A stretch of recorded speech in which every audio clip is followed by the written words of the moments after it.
Hallelujah. और आज नौमी रूत का लास्ट बात होगा, आपने इसको सुनना है। और अगर आपने पिछले 2 नहीं सुने, यूट्यूब पे वो पड़े हैं, आप उनको सुन सकते हैं। हालेलुया। रूत की किताब 2 अध्याय का अगर हम पढ़ते हैं 1 वचन से, तो वहां पे लिखा है, नौमी के पति एलीमेलेक के कुल में उसका एक धनी कुटुंबी था जिसका नाम बोज था। मोआबिन रूत ने नौमी से कहा, मुझे किसी खेत में जाने दे कि जो मुझ पर अनुग्रह की दृष्टि करे, उसके पीछे पीछे मैं सिला बीनती जाऊं। उसने कहा, चली जा बेटी।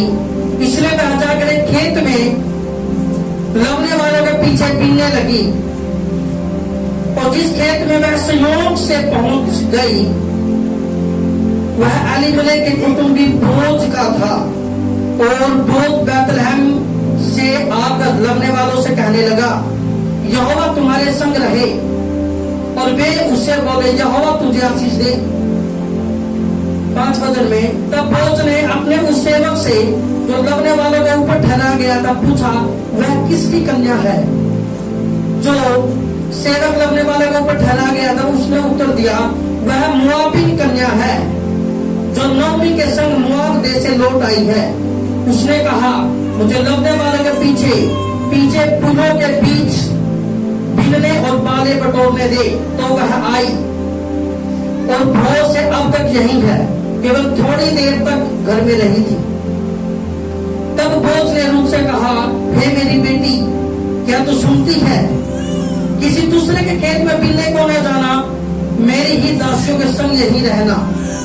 जिस खेत को वे लौती हो, उसी पर तेरा ध्यान रहे, उन्हीं के पीछे पीछे चला करना। क्या मैंने जवानों को आज्ञा नहीं दी कि वे तुझे तंग ना करें? जब जब तुझे प्यास लगे, तब तब तू बर्तनों के पास जाकर पानी पीना, जिसे जवान लोग भरते हैं। तब वह भूमि पर झुककर मुंह के बल गिरी।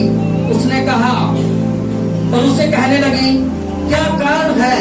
तूने मुझ परदेशिन पर अनुग्रह की दृष्टि करके मेरी सुधि ली है। बोज ने उत्तर दिया, जो कुछ तूने पति की मृत्यु के बाद अपनी सास से किया है, और तुम किस प्रकार अपने माता पिता जन्मभूमि को छोड़कर ऐसे लोगों में आ गए जिनको तू पहले से न जानती थी, यह सब मुझे विस्तार के साथ बताया गया है। यहोवा तेरे कार्य का फल दे। इजराइल का परमेश्वर यहोवा, जिसके पंखों तले तू शरण लेने आई है, तुझे पूरा पूरा बदला दे। उसने कहा, हे मेरे प्रभु, तेरे अनुग्रह की दृष्टि मुझ पर बनी रहे, क्योंकि यद्यपि मैं तेरी दासियों में से किसी के बराबर भी नहीं हूँ, तो भी तूने अपनी दासी के मन में बैठने वाली बातें कहकर मुझे शांति दी है।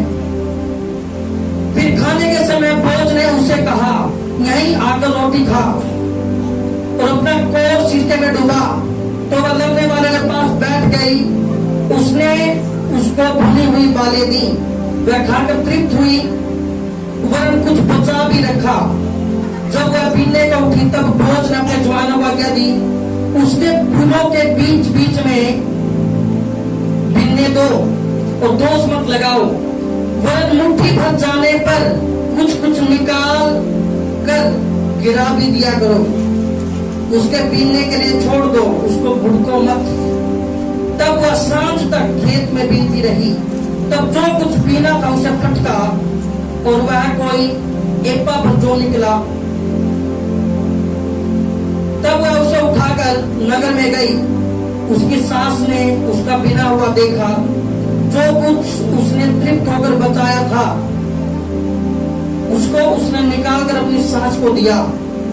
उसकी सास ने उससे पूछा, आज तू कहाँ बीनती और कहाँ काम करती थी? धन्य है वह जो जिसने तेरी सुधि ली है। तब उसने अपनी सास को बता दिया कि मैंने किसके पास काम किया, और कहा, जिस पुरुष के पास मैंने आज काम किया उसका नाम बोज है। नौमी ने अपने बहू से कहा, वह यहोवा की ओर से आशीष पाए, क्योंकि उसने न तो जीवित पर से और न मरे हुए पर से अपनी करुणा हटाई। फिर नौमी ने उससे कहा, वह पुरुष तो हमारा एक कुटुंबी है, वरन उसमें से है जिसे हमारी भूमि छुटाने का अधिकार है। तब रूत मोआबिन बोली, उसने मुझ पर यह भी कहा, जब तक मेरे सेवक मेरी सारी कपनी पूरी न कर चुके तब तक उन्हीं के संग लगी रहे। नौमी ने अपने बहू रूत से कहा, मेरी बेटी वह अच्छा भी है कि तुम उसी की दासियों के साथ जाया करे, और वे तुझसे दूसरे के खेत में ना मिले। इसलिए रूत जो और गेहूं दोनों की कपनी अंत तक बीनने के लिए बोझ की दासियों के साथ साथ लगी रही और अपने सास के यहाँ रहती रही। Hallelujah, hallelujah. मैंने आपको बताया, जब रूत ने फैसला लिया कि मैं बैतलहम में चली जाऊंगी, तो बैतलहम में जाने के बाद अब ये सास और बहू दोनों हैं। कौन है घर में? सास है या फिर बहू, और कोई नहीं है। अगर वो घर में है तो अब खाना भी है और कमाना भी है, नहीं? अब बुजुर्ग सास तो क्या जाएगी, तो फैसला लिया गया। रूत ने कहा, हे माँ, मुझे आज्ञा दे कि मैं बीनने को जाऊं। बीनने का मतलब है जो आज के टाइम में गेहूं काटते हैं ना, जो गेहूं काटते हैं, जो हमारे हरियाणा में गेहूं जीरिया लगती हैं, और क्या करता है कि बाद में कुछ लोग ना अपना बैग उठा के, अपना पॉलीथीन कट्टा उठा के वो पीछे से बैग उठाते हैं कटे हुए से। हालेलुया, समझते हो बातों को? तो वो काम करने के लिए गई, और जब ये गई तो ये एक ऐसे खेत में पहुंच गई जिसका मालिक बोस था। बोस एक धर्मी व्यक्ति था। हालेलुया। कौन था उसका मालिक? बोस एक अच्छा व्यक्ति था। और जब उसने देखा कि बहुत सारे लोग यहाँ बीनने का काम कर रहे हैं, तो उसने देखा ये नई लेडीज कौन है। उसने एक बंदे का बुलाया जो उनके ऊपर प्रधान था, सबके ऊपर। उसने कहा, ये नई कन्या कौन है, कौन है ये जो आज आई है? उसने कहा, ये मोआबिन स्त्री है जो नौमी के साथ आई। और इतना बात सुनने के बाद बोस ने कहा कि अच्छा, ये मोआबिन स्त्री है जो किसके साथ आई थी? नौमी के साथ। वो नौमी को जानता था क्योंकि ये कुटुंबी थी। कुटुंबी का मतलब जान पहचान वाले, एक ही कुटुंब के, एक ही कबीले के, एक दूसरे को जानते थे।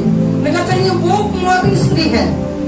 और जो बोस था वो बड़ा इंप्रेस हुआ, वो बड़ा खुश हुआ इसके बारे में सुन के, स्त्री के बारे में सुन के। और उसने कहा कि हे बेटी, तू ऐसा करना, तू मेरी खेत में रहना, तुझे कहीं और जाने की जरूरत नहीं है। तुझे कहीं और जाने की जरूरत, तो इसी खेत में काम करना। और जब जिस खेत में काम करेगी, उसने जवान को बुलाया और उनको कहा, इसको तंग मत करना,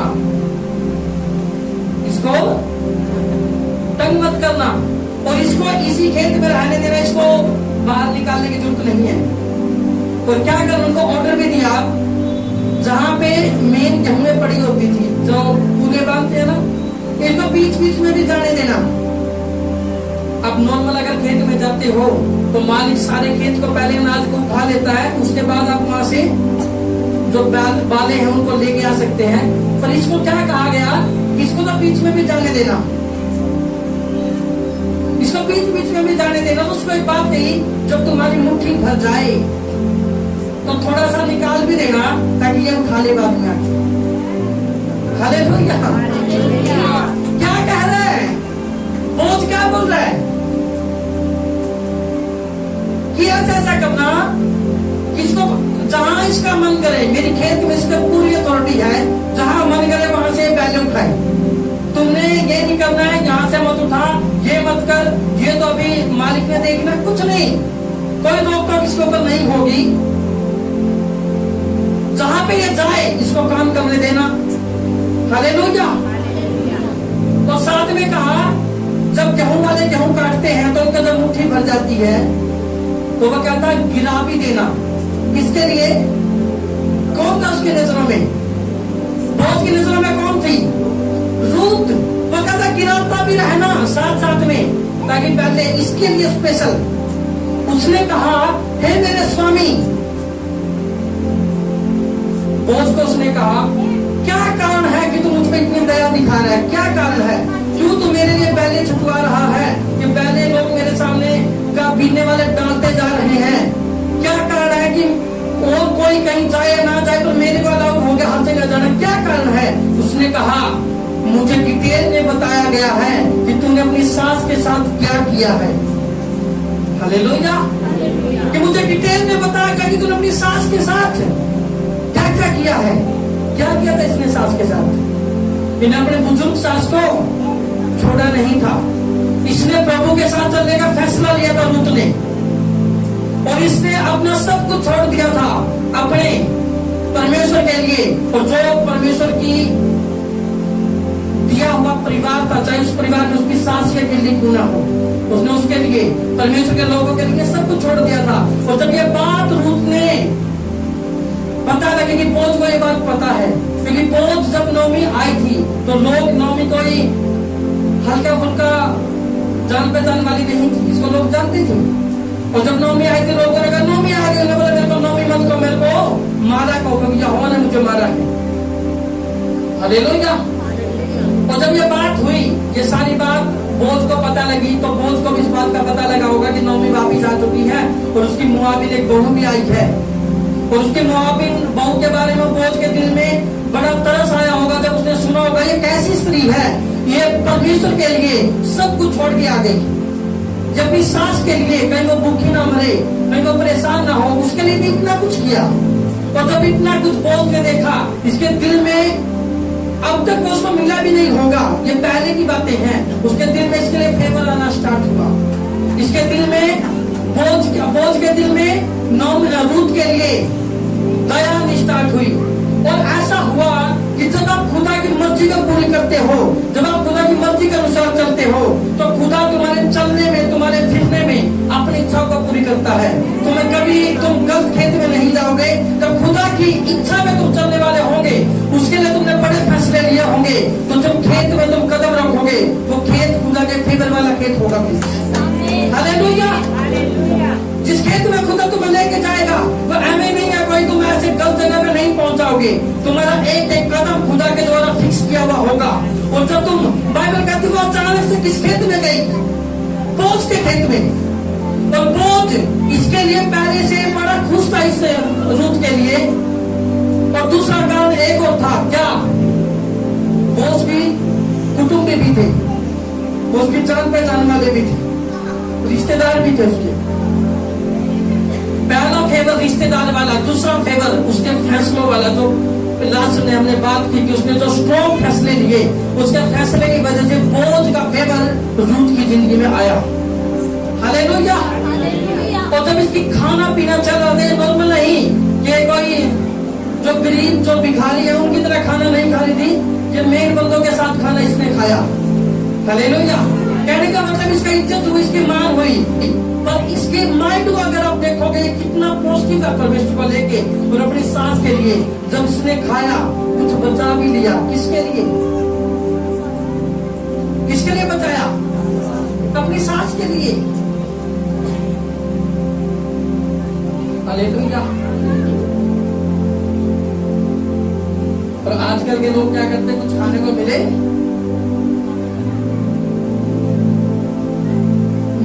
मेरी झूठ है, मैंने अच्छा काम किया है। बोझ ने जो बातें की वो मेरे फैसलों की है, सास की थोड़ा बताई उसने।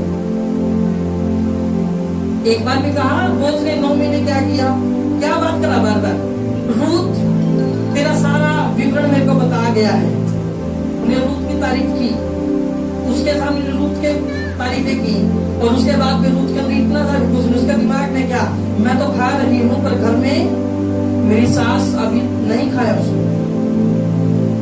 हालेलुया। पर बाद में क्या, उसने सारा इकट्ठा किया, उसको जो बात होती है उसको कुटा जाता, उसने वो करके चली गई। उसकी सास ने तब देखा, उसने फिर उसको खाना भी अपनी सास को भी दिया। कहने का मतलब आपको क्या कहना चाहता हूँ, रूत ने जो फैसले लिए थे और जब वो अपने बैतलहम में सास और बहू दोनों आ गए, उसके बाद फेवर इसकी जिंदगी में आना स्टार्ट हुआ। हालेलुया। परमेश्वर की दया इसकी जिंदगी में आनी स्टार्ट हुई। फेवर, फेवर का मतलब परमेश्वर ने इसको सपोर्ट करना स्टार्ट किया। और कैसे कैसे सपोर्ट किया? अब इसका घर से निकलना परमेश्वर की मर्जी से था, और इसका जाना किसी भी खेत में वो भी खुदा की मर्जी से था। हालेलुया। ये अच्छे घरों में जा रही है, अच्छा इसको खाना भी मिल रहा है, और इसको बोला जाए तो पानी भी यहाँ से पिया करना जहाँ से बाकी जो जवान लोग घड़े भरते हैं। ऐसे नहीं कि तेरे को तरसने की जरूरत नहीं है कहीं पर भी। रोज का पूरा पूरा फेवर तो रूस के ऊपर आना स्टार्ट हुआ। और कारण क्या था? परमेश्वर के लिए खड़े हो जाना, और परमेश्वर के लिए काम करना, और परमेश्वर के लोगों की भी चिंता करना। सिर्फ अपनी अपनी चिंता में डूबे मत रहना। और जब ये काम किए तो परमेश्वर ने, बोझ ने कहा, परमेश्वर तुझ पे दया करे। पर बोझ ये नहीं जानता था जो दया है वो तू ही है। हालेलुया। और उसने कहा कि पूरा सीजन जब भी खेतों में तुझे आना है। पुराने टाइम में कोई बिजनेस, कोई कंपनियां नहीं होती थी, जो काम चलता था वो खेतों से ही चलता था। खेतों में जाना है, गेहूं काटनी है, फसल काटनी है, यही काम होता था। और उसने कहा जब भी सीजन होगा तो पूरे साल किसके पास रहना, इधर ही आकर ना, तेरे को कहीं जाने की जरूरत नहीं है। और रूथ बड़ी खुश हुई, और इसकी खुशी तब इसको पता लगा, तब इसने महसूस किया कि सच में जो मैंने बोया था, जो आदर में बो रही थी, वो आदर में काटना शुरू कर चुकी हूँ। हालेलुया। जो फेवर मैंने अपनी सास की जिंदगी में बोया था कि मैंने उसकी तरफ की बातें की, मैं उसके साथ में चली, आज लोग मेरा फेवर करने के लिए तैयार हो चुके हैं। हालेलुया। कहने का मतलब जब तुमने जो किया खुदा उसको रिवर्ट करेगा, परमेश्वर उसको वापस देगा तुम्हें, और ऐसे देगा तुम हैरान हो जाओगे। और खुदा के फैसले के लिए इसने क्या छोड़ दिया? इसने अपनी पूरी जवानी छोड़ दी कि मेरे को शादी नहीं करनी, क्योंकि और बात चली गई थी। और इसने कहा मैंने नहीं करनी शादी, मैं तेरे साथ रहूंगी, मैं तेरे को छोड़ के शादी करूंगी तो ये अच्छा नहीं है मेरे लिए। और इसने अपनी पूरी जिंदगी खुदा के लिए, परमेश्वर के लोगों के लिए कुर्बान कर दी। ने कहा मैं नॉर्मल ही जी लूंगी, मेरे को कोई दिक्कत नहीं। पर जैसे ही ये बैतलहम में आई, बैतलहम का मतलब क्या? रोटी का घर। और जब रोटी के घर में आई तो पहला काम खुदा ने रोटी का इंतजाम करना शुरू किया। और तू एक खेत में गई, और एक मालिक का फेवर भी तेरी जिंदगी में आया। अब खाने पीने की कमी इसको नहीं होगी। हालेलुया। और जब इसको एक बात पता लगी कि जो बोझ है, नौमी ने बताया वो तो अपना रिश्तेदार है, और उसके पास अथॉरिटी है, वो हमारी भूमि को, हमारी जो जमीन है उसको छुड़ा सकता है। हालेलुया। वो हमारी भूमि को छुड़ा सकता है। और जब ये बात नौमी को पता लगी, और जब रूथ को ये बात पता लगी, नौमी को तो पहले से ही पता थी। जब नौमी ने कहा कि ये बोझ है ना, ये हमारी भूमि को छुड़ाने का अधिकार इसके पास है, मतलब ये अथॉरिटी रखता है हमारे ऊपर। हालेलुया। ये अथॉरिटी, इसका अधिकार है हमारे जमीन के ऊपर, ये उसको छुड़ा सकता है। हालेलुया। तो इसने नौमी को कहा, तो नौमी ने रूथ को कहा तू ऐसा करना, तो इसके खेत में ही जाया करना। हालेलुया। और जब वो उसके खेत में गई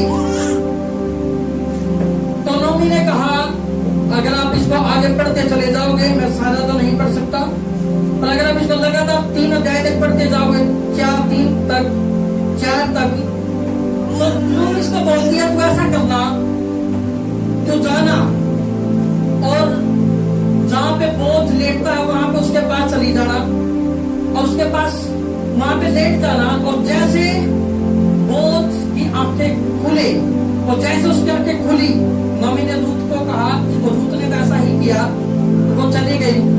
जैसे बोझ की आंखें खुली और उसने कहा, भैया 9 वचन में 3 अध्याय का 9, उसने पूछा तू कौन है? तब वह बोली मैं तेरी दासी हूं, तू अपनी दासों को अपनी चद्दर उड़ा दे, क्योंकि तू हमारी भूमि छुड़ाने वाला स्त्री है। उसने कहा कि तेरे पास अधिकार है हमारी भूमि छुड़ाने का। तो आगे जाके क्या बात होती इनके बीच में?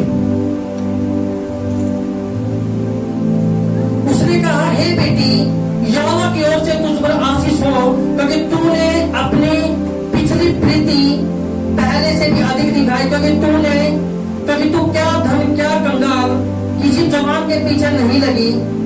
इसलिए अब है मेरी बेटी, मत डर, जो कुछ तू कहेगी मैं तुझसे करूंगा, क्योंकि मेरे नगर के सब लोग जानते हैं तू भली स्त्री है। एक और गवाही बोध को इसके बारे में अच्छी लगी, क्या कि तू जवान होने के बावजूद किसी जवान के पीछे नहीं लगी। वहां पे भी तूने मना कर दिया कि मैं अपनी सास के साथ रहूंगी, और यहाँ पे भी जब तू काम करी, यहाँ पे भी तूने कोई गलत फैसला नहीं लिया, और यहाँ पे भी तू ईमानदारी से अपना घर चला रही है, और अपनी सास के साथ उसका पेट पाल रही है और अपना भी पाल रही है। उसने कहा, ठीक है मेरी बेटी, जो तू कहेगी वही होगा। हालेलुया। पर 12 वचन में सच तो यह है कि मैं छुड़ाने वाला कुटुंबी हूँ, तो भी एक और है जिसे मुझसे पहले ही छुड़ाने का अधिकार है।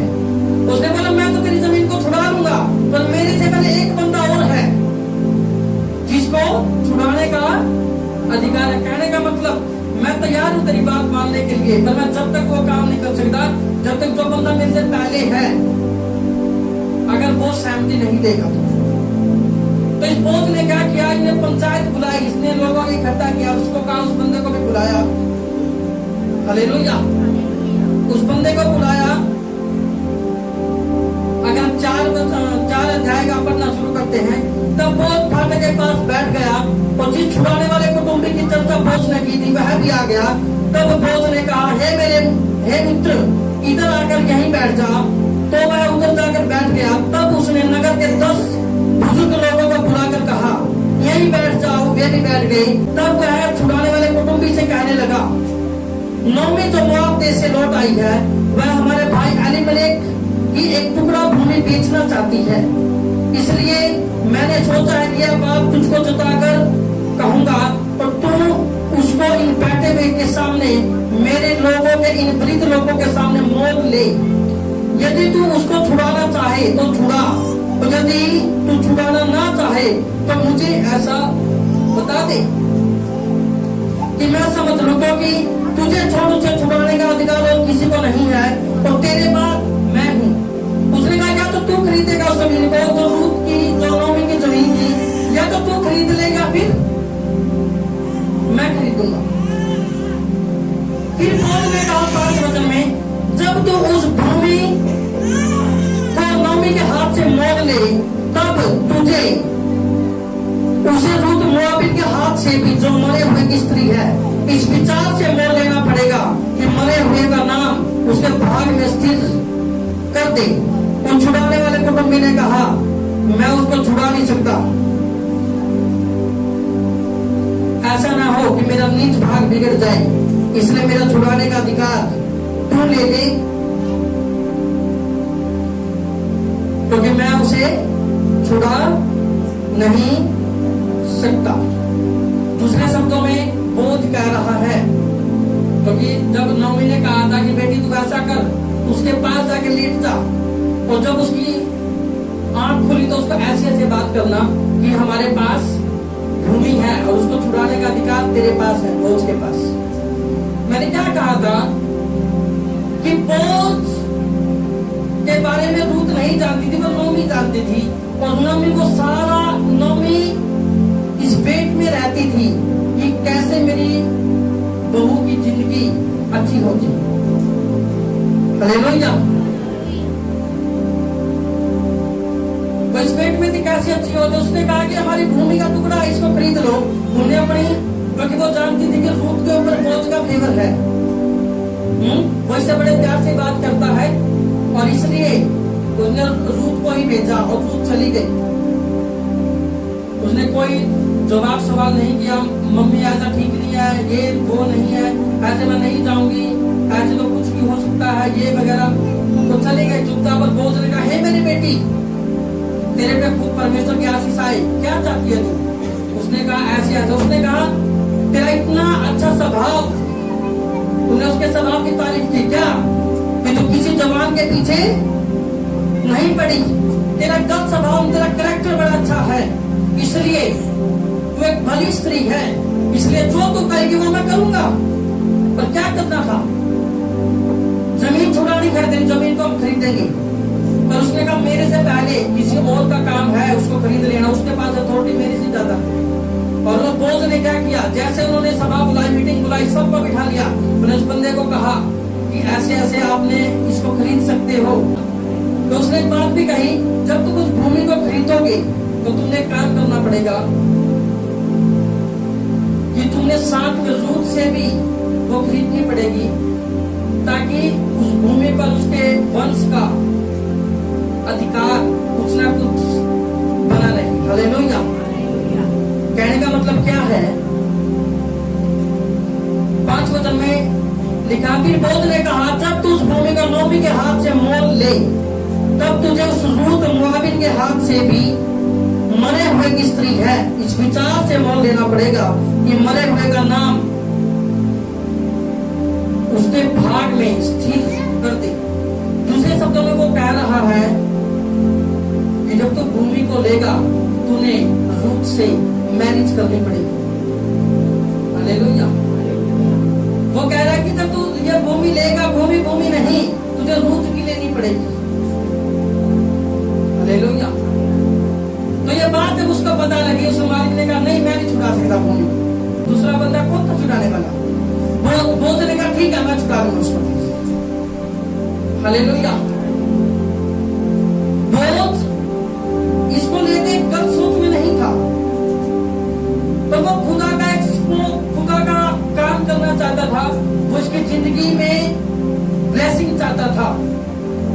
हालेलुया। क्योंकि वो जब अगर आप इसकी बातचीत बोध के साथ देखोगे रूत की, वो इसको कहता है मेरी बेटी। वह कन्या कौन है? हे मेरी बेटी, तू भली स्त्री है। तू बड़े प्यार से ये बात कर रहा उससे, और इसने नहीं कहा था मैं छुड़ाऊंगा भूमि को। हालेलुया। क्योंकि ये रूल है कि अगर भूमि को छुड़ाएगा तो तुझे रूत भी लेनी पड़ेगी। और पहले वाले बंदे ने कहा मैं नहीं छुड़ा सकते इस भूमि को, कहीं मेरा नीच भाग ना बिगड़ जाए। तो बोस ने कहा ठीक है, पंचायत की हो। वहां पे 10 बुजुर्ग बंदे बैठे हुए थे।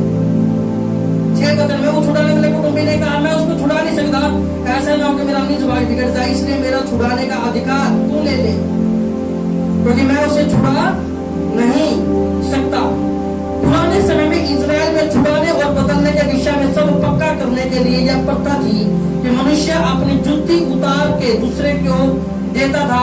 इजराइल में प्रमाणित करना इस रीति से होता था। इसलिए उस छुड़ाने वाले कुटुंबी ने बोझ से यह कहकर तू उसे मोल ले, अपनी जुत्ती उतारी। तब बोझ ने वृद्ध लोगों और सब लोगों से कहा तुम आज इस बात के साक्षी हो, जो कुछ एलीमेलेक का और जो कुछ किल्योन और महलोन का था वह सब मैं नोमी के हाथ से मोल ले लेता हूँ।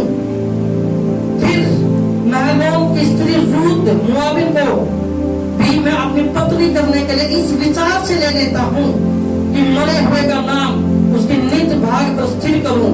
कहीं ऐसा ना हो कि मरे हुए का नाम उसके भाइयों में से और उसके स्थान के फाटक से मिट जाए। तुम लोग आज इसके साक्षी ठहरे। उन्हें कहा मैं इस विचार से रूत को भी ले लेता हूँ, ताकि जो इसका हस्बैंड है, जो एलीमेलेक वाला कुटुंबी है, उसका नाम और निशान मिट ना जाए। हालेलुया। और जब रूत अब अपनी सास के पास गई होगी, हालेलुया, तो सास की खुशी का ठिकाना नहीं होगा। क्योंकि वो क्या चाहती थी? पता है रूत क्या चाहती थी? नोमी क्या चाहती थी? एक वचन अगर मैं आपको बताऊं,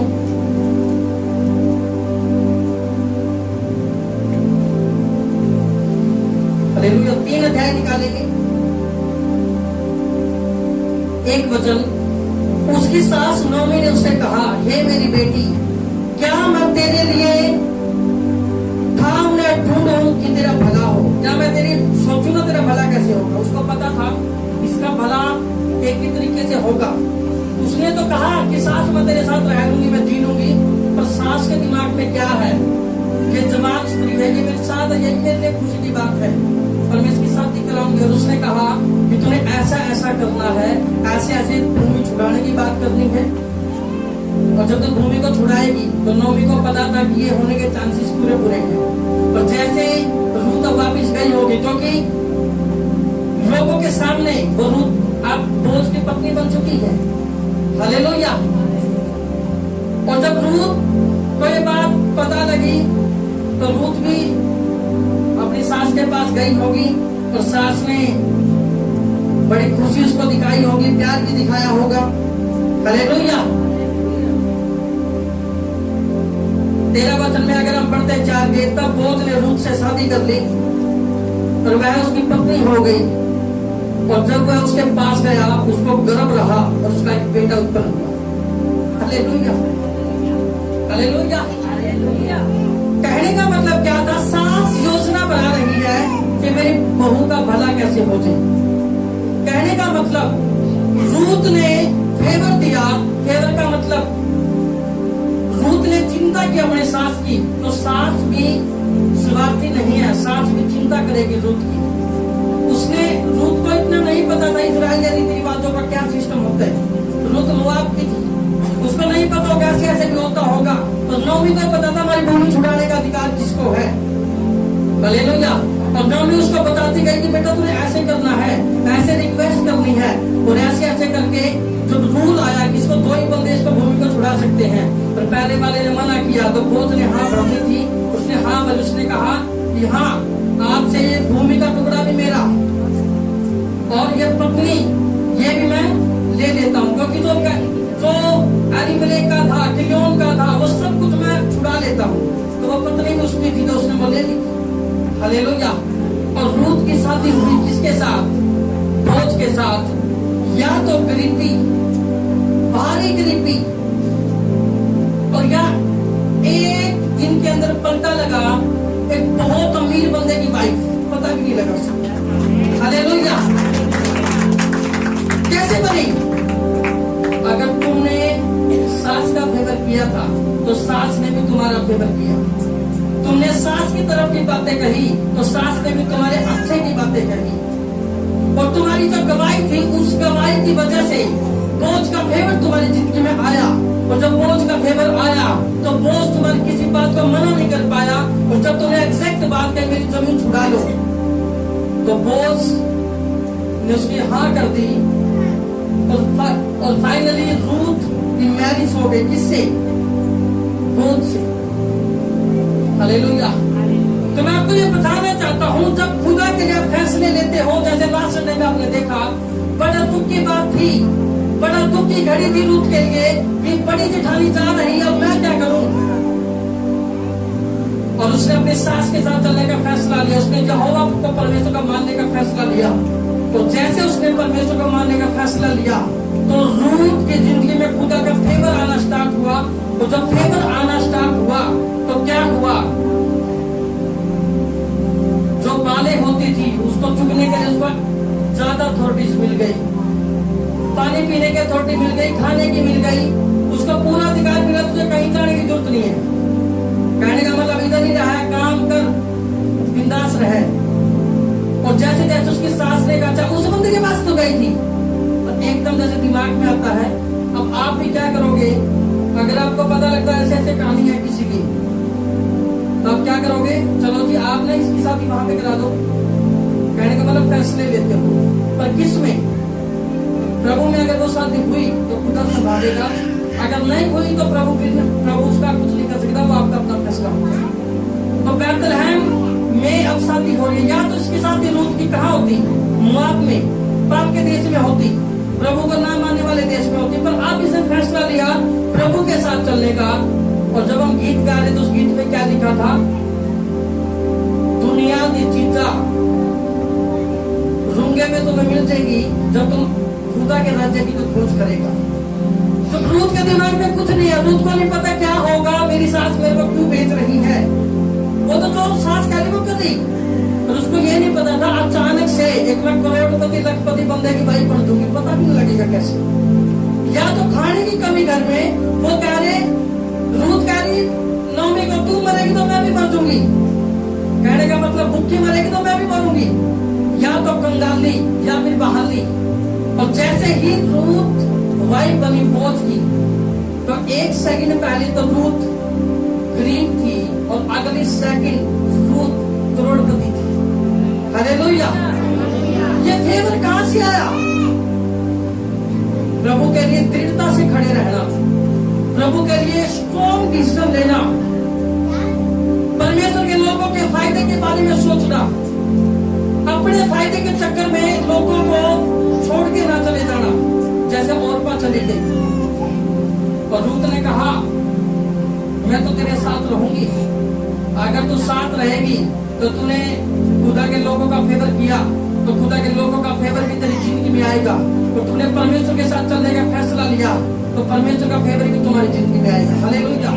और फाइनली क्या हुआ, 10 साल इसके मैरिज को हुए थे, और जब रूत आई थी तो वो कोई बच्चा लेकर नहीं आई थी। और जैसे बोझ से इसकी मैरिज हुई, जैसे खुदा की विल में उतर गई रूत, बिल्कुल खुदा की मर्जी के अनुसार चली, उसका चाल चलन खुदा की मर्जी के अनुसार रहा। मोआब में भी वो सास के फेवर में रही और प्रभु के फेवर में रही, और बैतलहम में आने के बाद भी प्रभु की बात मानती गई। उसके बाद क्या हुआ, खुदा का फेवर उसकी जिंदगी में आया और वो डायरेक्ट एक लखपति करोड़पति बंदे की वाइफ बन गई। एकदम से वो महल में चली गई। ये मान के चलना, जिस खेत में वो बिनती थी उस खेत के मालिक की वो वाइफ बन गई, दूसरे शब्दों में दूसरी मालकिन। हालेलुया। कहने का मतलब मैं आपको क्या कहना चाहता हूँ, जब खुदा की मर्जी से आप फैसले लोगे तो परमेश्वर तुम्हें वो ही नहीं देगा जो तुम मांगते हो, वो उससे भी ज्यादा देगा जो तुमने मांगा था। हालेलुया। खुदा कई गुना ज्यादा तुम्हें बरकत ब्लेसिंग्स देगा। कब? जब तुम हर चीज में परमेश्वर के साथ चलने का फैसला आप ले लेते हैं।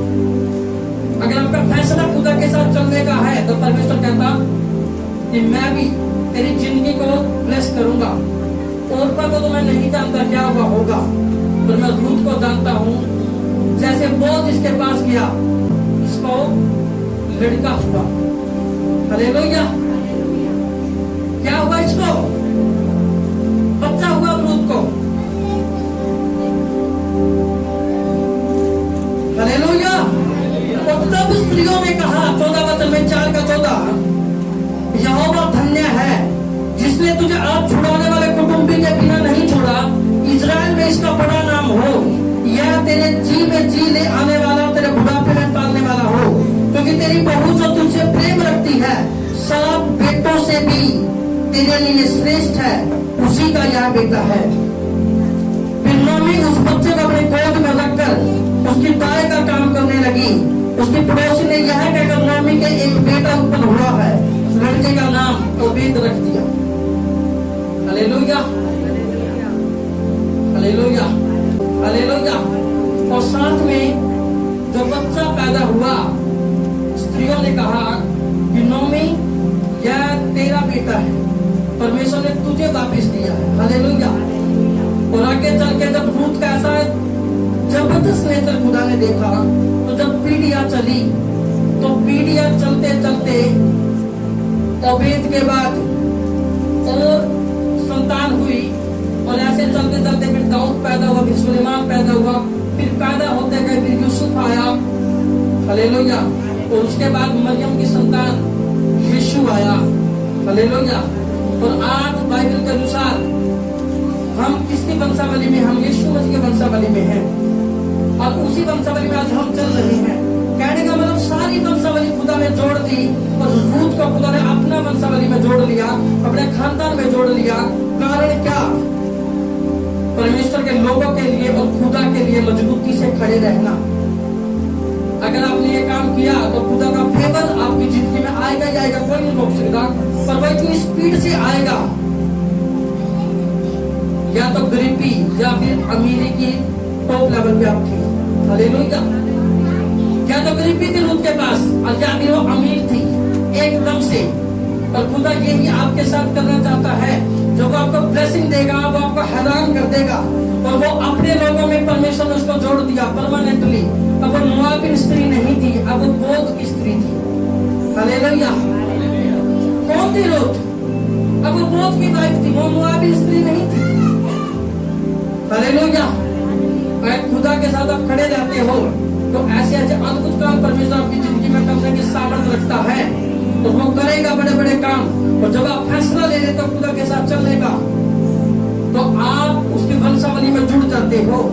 जैसे रूत जुड़ गई, ऐसे आप भी आज जैसे ही उसको मान लेते हो, तो जैसे ही आप कहते हो खुदा मैं तेरे साथ चलूंगा, उसी टाइम खुदा आपको अपनी वंशावली में जोड़ लेता है। और उसकी वंशावली में इतने आशीषित लोग हैं कि वही आशीष फिर आपके जीवन में बहना स्टार्ट होती है। हालेलुया। अपने सामने खड़े होंगे, प्रभु को कहिए परमेश्वर तेरा धन्यवाद। Hallelujah, thank you Jesus.